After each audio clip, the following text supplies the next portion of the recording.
இந்த வீடியோவில் நாம் இப்போ ரீசெண்டாக வெளிவந்திருக்க ஆய்வக உதவியாளர் வேலைவாய்ப்புக்கான அஃபிஷியல் நோட்டிஃபிகேஷன் பற்றி தான் பார்க்க போகிறோம். இந்த நோட்டிஃபிகேஷன் மின்சாரத்துறையிலேருந்து நமக்கு ரிலீஸ் பண்ணியிருக்காங்க. 10th பாஸ் பண்ண எனி டிகிரி பிஇ பிடெக் முடிச்சவங்கன்னு சொல்லி எல்லா கேட்டகரிக்கும் சூட் ஆகிற மாதிரியான போஸ்டிங்ஸ் கொடுத்துருக்காங்க. ஒவ்வொரு போஸ்டிங்கை பொறுத்து சேலரி குவாலிஃபிகேஷன் வேரி ஆகுது. இனிஷியல் சேலரி 32,000 1 லட்சம் வரைக்கும் மேக்ஸிமம் பேசிக் பே சொல்லியிருக்காங்க. இது இல்லாமல் அலவன்சஸும் உங்களுக்கு ப்ரொவைட் பண்ணுவாங்க. ஆன்லைன் மூலமாக நீங்கள் இந்த போஸ்ட்டுக்கு விண்ணப்பிச்சுக்கலாம். பர்மனெண்ட்டான சென்ட்ரல் கவர்மெண்ட் ஜாப் ஆப்பர்ச்சுனிட்டி இது. இந்த போஸ்ட்டுக்கு ஆன்லைன் மூலமாக விண்ணப்பிக்க ஆகஸ்ட் 31 வரைக்கும் உங்களுக்கு டைம் கொடுத்துருக்காங்க. இந்த ஜாப் மட்டும் உங்களுக்கு கிடச்சிச்சின்னா உங்கள் லைஃப் செட்டில்டு அப்படிங்கிற மாதிரியான லைஃப் செட்டில் ஜாப் ஆப்பர்ச்சுனிட்டி தான் இது. தமிழகத்தில் இருக்க 38 மாவட்டத்தை சார்ந்த ஆண்கள் பெண்கள் எல்லாருமே இந்த போஸ்ட்டுக்கு எலிஜிபிள். இதோட அஃபிஷியல் நோட்டிஃபிகேஷன் அண்ட் எலிஜிபிலிட்டி பற்றின டீட்டெயில்ஸ் இப்போ நான் ப்ரீஃபாக எக்ஸ்பிளைன் பண்ணுறேன். வீடியோவை ஸ்கிப் பண்ணாமல் முழுமையாக பாருங்கள். அதுக்கு முன்னாடி நீங்கள் இப்போ இந்த சேனலுக்குள்ளே முதல் முறையாக வரீங்க அப்படின்னா நம்ம சேனலை சப்ஸ்கிரைப் பண்ணிவிட்டு பெல் சிம்பிள் ப்ரெஸ் பண்ணி ஆளுங்கிற நோட்டிஃபிகேஷனில் செட் பண்ணிக்கிங்க. அப்போ தான் நாங்கள் கொடுக்குற எல்லா கவர்மெண்ட் ஜாப் அப்டேட்டுமே உங்கள் ஃபோனுக்கே நோட்டிஃபிகேஷனாக கிடைக்கும். இந்த ரெக்ரூட்மெண்ட் ரிலேட்டடான apply link and notification link எல்லாமே இந்த வீடியோவோட டிஸ்கிரிப்ஷன்லையும் ஃபஸ்ட்டு கமெண்ட்லையும் பின் பண்ணியிருக்கேன். செக் பண்ணி பாருங்கள். இந்த வீடியோவுக்கு ஒரு லைக் கொடுத்துருங்க. நீங்கள் கொடுக்குற லைக் தான் எங்களுக்கு அடுத்தடுத்த வீடியோ போகிறதுக்கான மிகப்பெரிய மோட்டிவேஷனாக இருக்கும். இப்போ வாங்க நம்ம வீடியோக்குள்ளே போகலாம். இதுதான் இந்த ஜாபுக்கான அஃபிஷியல் நோட்டிஃபிகேஷன். முக்கியமாக இந்த வீடியோ ஒரு இண்டிபெண்டன்ட் ரிவ்யூ வீடியோ தான். எஜுகேஷன் பர்பஸ்க்காக தான் போஸ்ட் பண்ணுறோம். இந்த போஸ்ட்டுக்கு விண்ணப்பிக்கிறதும் விண்ணப்பிக்காததும் உங்களோட சொந்த விருப்பம் தான். ஓகேங்களா? ஸோ இந்த நோட்டிஃபிகேஷன் நமக்கு எங்கேருந்து கொடுத்துருக்காங்கன்னு பார்த்தீங்கன்னா நேஷ்னல் சென்டர் ஆஃப் ரேடியோ ஆஸ்ட்ரோஃபிசிக்ஸ்லேருந்து கொடுத்துருக்காங்க. இது பார்த்திங்கன்னா டிபார்ட்மெண்ட் ஆஃப் அட்டாமிக் எனர்ஜி கீழே வரும் அப்படின்னு சொல்லியிருக்காங்க. அதாவது மத்திய அரசோட மின்சாரத்துறையின் கீழேங்கிற ஒரு நிறுவனம் தான் இது. இங்கேருந்து பார்த்திங்கன்னா உங்களுக்கு பர்மனன்ட் ஜாப் ஆப்பர்ச்சுனிட்டிஸ் கொடுத்துருக்காங்க.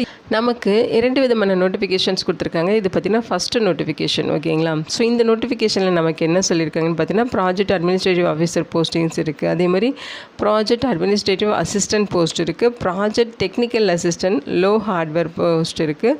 அதுலேயே பார்த்திங்கன்னா ப்ராஜெக்ட் டெக்னிக்கல் அசிஸ்டன்ட் ஓஎம்சி போஸ்ட்டும் கொடுத்துருக்காங்க. நெக்ஸ்ட்டு பார்த்திங்கன்னா உங்களுக்கு engineer trainee, library trainee, administrative trainee, tradesman ட்ரைனியில் எலக்ட்ரிக்கலில் போஸ்டிங்ஸ் கொடுத்துருக்காங்க. வேரியஸ் லொக்கேஷன்ஸில் வேரியஸ் போஸ்டிங்ஸ் இருக்குது. சேலரி பொறுத்த வரைக்கும் பார்த்திங்கன்னா உங்களுக்கு 1 லட்சத்துலேருந்து 18,500 வரைக்கும் ஒவ்வொரு போஸ்டிங் பொறுத்து சேலரி வேரி ஆகுது. இந்த நோட்டிஃபிகேஷனோட லிங்க் இந்த வீடியோட டிஸ்கிரிப்ஷன்லையும் ஃபஸ்ட்டு கமெண்ட்லையும் பின் பண்ணுறேன். செக் பண்ணி பாருங்கள். செகண்ட் நோட்டிஃபிகேஷன் தான் நம்ம இப்போ பார்க்க போகிறோம். ஸோ இந்த செகண்ட் நோட்டிஃபிகேஷனில் நமக்கு பார்த்திங்கன்னா அட்மினிஸ்ட்ரேட்டிவ் அசிஸ்டன்ட் பியில் 1 வேகன்சிஸ் இருக்குது. 33 வயது வரைக்கும் எலிஜிபிள். சேலரி பார்த்திங்கன்னா 73,000 ரூபாய் சொல்லியிருக்காங்க. அடுத்த கிளர்க்கு கேட்டகரியில் போஸ்டிங்ஸ் இருக்குது. இதுக்குமே 33 வயது வரைக்கும் விண்ணப்பிச்சுக்கலாம். சேலரி பார்த்திங்கன்னா 46,990 ரூபாய் சொல்லியிருக்காங்க. அடுத்த டிரைவர் போஸ்ட். இந்த போஸ்ட்டுக்கு 30 வயது வரைக்கும் விண்ணப்பிச்சுக்கலாம். 39,970 வரைக்கும் உங்களுக்கு சேலரி இருக்கும். அடுத்து லைப்ரரி அசிஸ்டன்ட் போஸ்ட் இருக்குது. ஓகேங்களா? ஸோ இந்த போஸ்ட்டுக்கு பார்த்திங்கன்னா 2 வேகன்சிஸ் இருக்குது. ஒரு வேகன்சிஸ்க்கு 28 வயது வரைக்கும், ஒரு வேகன்சிஸ்க்கு 31 வயது வரைக்கும் விண்ணப்பிக்கலாம்னு சொல்லியிருக்காங்க. சேலரி 39,770 ரூபாய் சொல்லியிருக்காங்க. அடுத்து கிளர்க்கு கேட்டகரியிலே உங்களுக்கு வேரியஸ் லொக்கேஷனில் போஸ்டிங்ஸ் 1 வேகன்சிஸ் 28 வயது வரைக்கும் எலிஜிபிள். 39,770 ரூபாய் சேலரி இருக்கும். அடுத்து டிரைவர் போஸ்ட்டு. இந்த போஸ்ட்டுக்கு 35 வயது வரைக்கும் விண்ணப்பிக்கலாம். 35,000 வரைக்கும் உங்களுக்கு சேலரி சொல்லியிருக்காங்க. அடுத்து செக்யூரிட்டி கார்டு. ஸோ இந்த போஸ்ட்டுக்கு 28 வயது வரைக்கும் எலிஜிபிள். 32,040 ரூபாய் சேலரி இருக்கும் அப்படின்னு சொல்லியிருக்காங்க. ஸோ குவாலிஃபிகேஷன்ஸை பொறுத்த வரைக்கும் பார்த்திங்கன்னா first administrative assistant B. So இதில் பார்த்தீங்கன்னா உங்களுக்கு ஏதாவது ஒரு டிகிரி முடிச்சிருந்தாலே எலிஜிபிள். அதோட பார்த்திங்கன்னா உங்களுக்கு word processing, data base, accounting ப்ரொசீஜர்ஸ்லாம் ப்ரொஃபஷன்ஸ் இருக்கணும்னு சொல்லியிருக்காங்க. 5 இயர்ஸ் எக்ஸ்பீரியன்ஸ் கேட்டிருக்காங்க. ஓகேங்களா? ஏஜ் லிமிட்டை பொறுத்த வரைக்கும் உங்களுக்கு பார்த்திங்கன்னா இந்த போஸ்ட்டுக்கு 33 வயது வரைக்கும் சொல்லியிருந்தாங்க. நெக்ஸ்ட்டு பார்த்திங்கன்னா உங்களுக்கு கிளர்க்கு ஏ கேட்டகரியில் போஸ்டிங்ஸ் இருக்குது. இந்த போஸ்ட்டுக்குமே ஏதாவது ஒரு கிராஜுவேஷன் முடிச்சிருக்கணும். அந்த கிராஜுவேஷனில் 50% மார்க் வச்சுருக்கணும். டைப்பிங் நாலேஜ் இருக்கணும். பர்சனல் கம்ப்யூட்டர்ஸ் அண்ட் அப்ளிகேஷன்ஸ் எல்லாமே யூஸ் பண்ண தெரிஞ்சிருக்கணும். எம்எஸ் ஆஃபீஸில் உங்களுக்கு தெரிஞ்சிருக்கணும் அப்படிங்கிற மாதிரி சொல்லியிருக்காங்க. 1 இயர் கிளரிக்கல் டியூட்டிஸில் உங்களுக்கு எக்ஸ்பீரியன்ஸ் இருக்கணுங்கிற மாதிரி கேட்டிருக்காங்க. 33 இயர்ஸ் வரைக்கும் எலிஜிபிள். அடுத்து பார்த்திங்கன்னா டிரைவர் பி கேட்டகரி. இந்த போஸ்ட்டுக்கு நீங்கள் 10th பாஸ் பண்ணாலே எலிஜிபிள் தான். வேலிடான டிரைவிங் லைசன்ஸ் இருக்கணும். உங்ககிட்ட 3 இயர்ஸ் எக்ஸ்பீரியன்ஸ் இருக்கணும்னு சொல்லியிருக்காங்க. சொல்லியிருக்காங்க. இந்த போஸ்ட்டுக்கு பார்த்திங்கன்னா ஃபிசிக்கல் ஃபிட்னஸ் இருக்கும், அதெல்லாம் செக் பண்ணுவோம் அப்படின்னு சொல்லியிருக்காங்க. மேலே இருந்து அவங்களோட ஹைட்டு வெயிட்டு அதோட லெவல், அதே மாதிரி ஃபீமேலில் இருந்து அவங்களோட ஹைட்டு வெயிட்டு ஐ விஷனில் எப்படி இருக்கணுங்கிற மாதிரி டீட்டெயில்ஸ் கொடுத்துருக்காங்க. செக் பண்ணி பாருங்கள். 30 இயர்ஸ் வரைக்கும் விண்ணப்பிக்கலாம்.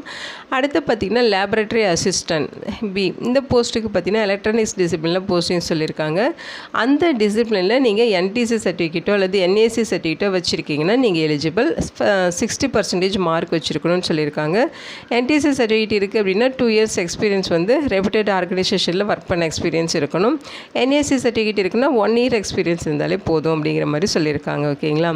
ஸோ இந்த போஸ்ட்டுக்கு பார்த்தீங்கன்னா 28 இயர்ஸ் வரைக்கும் எலிஜிபிள். கிளர்க்கு கேட்டகரியில் போஸ்டிங்ஸ் கொடுத்துருந்தாங்க இல்லையா? ஸோ இந்த போஸ்ட்டுக்கு கிராஜுவேஷன் முடிச்சிருக்கணும், டைப்பிங் தெரிஞ்சிருக்கணும், பர்சனல் கம்ப்யூட்டர் அதோட அப்ளிகேஷன்ஸ் எல்லாமே MS ஆஃபீஸ் இந்த மாதிரி உங்களுக்கு எல்லாமே யூஸ் பண்ண தெரிஞ்சிருக்கணும்னு சொல்லியிருக்காங்க. 1 இயர் கிளரிக்கல் எக்ஸ்பீரியன்ஸ் கேட்குறாங்க.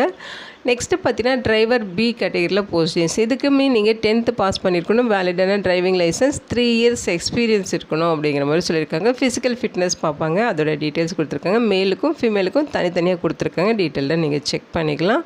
அடுத்து செக்யூரிட்டி கார்டு. இந்த போஸ்ட்டுக்கு பார்த்திங்கன்னா 10th முடிச்சிருக்கணும் அல்லது அதுக்கு ஈக்குவலண்ட்டாக படிச்சிருக்கணும்.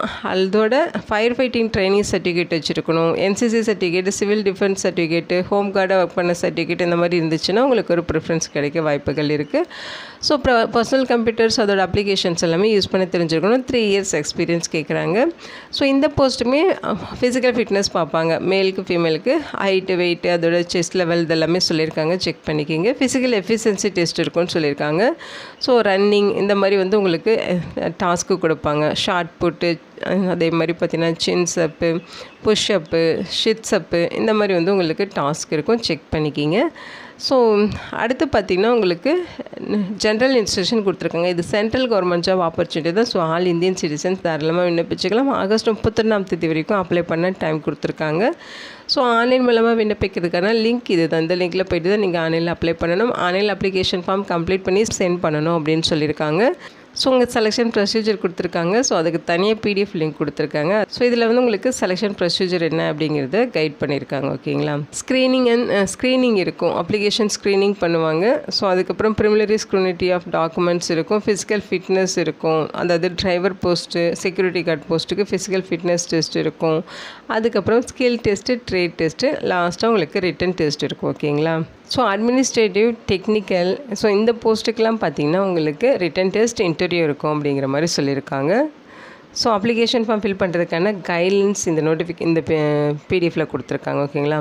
இன்கேஸ் உங்களுக்கு எதாவது டவுட் இருக்குன்னா இந்த மெயில் ஐடிக்கு கான்டாக்ட் பண்ணி உங்கள் டவுட்டை கிளாரிஃபையும் பண்ணிக்கலாம். ஸோ இதில் பார்த்தீங்கன்னா செலெக்ஷன் ப்ராசஸ்க்கான டீட்டெயில்ஸ் கொடுத்துருக்காங்க. ப்ரிலிமினரி ஸ்க்ரீனிங் எப்படி இருக்கும், ஷார்ட் லிஸ்டிங் வந்து ஸ்கில் டெஸ்ட் ஷார்ட் லிஸ்ட் பண்ணுவாங்க, அதோட டீட்டெயில்ஸு கொடுத்துருக்காங்க. ஏஜ் லிமிட்டை பொறுத்த வரைக்கும் அவங்க சொல்லியிருக்க ஏஜ் லிமிட் இல்லாமல் ஏஜ் ரிலாக்ஸேஷன்ஸ் இருக்குது. SCக்கு STக்கு 5 இயர்ஸும், OBCக்கு 3 இயர்ஸும், PWD கேட்டகரிக்கு 10 இயர்ஸும் உங்களுக்கு வந்து ஏஜில் ரிலாக்ஸேஷன் இருக்குதுன்னு சொல்லியிருக்காங்க.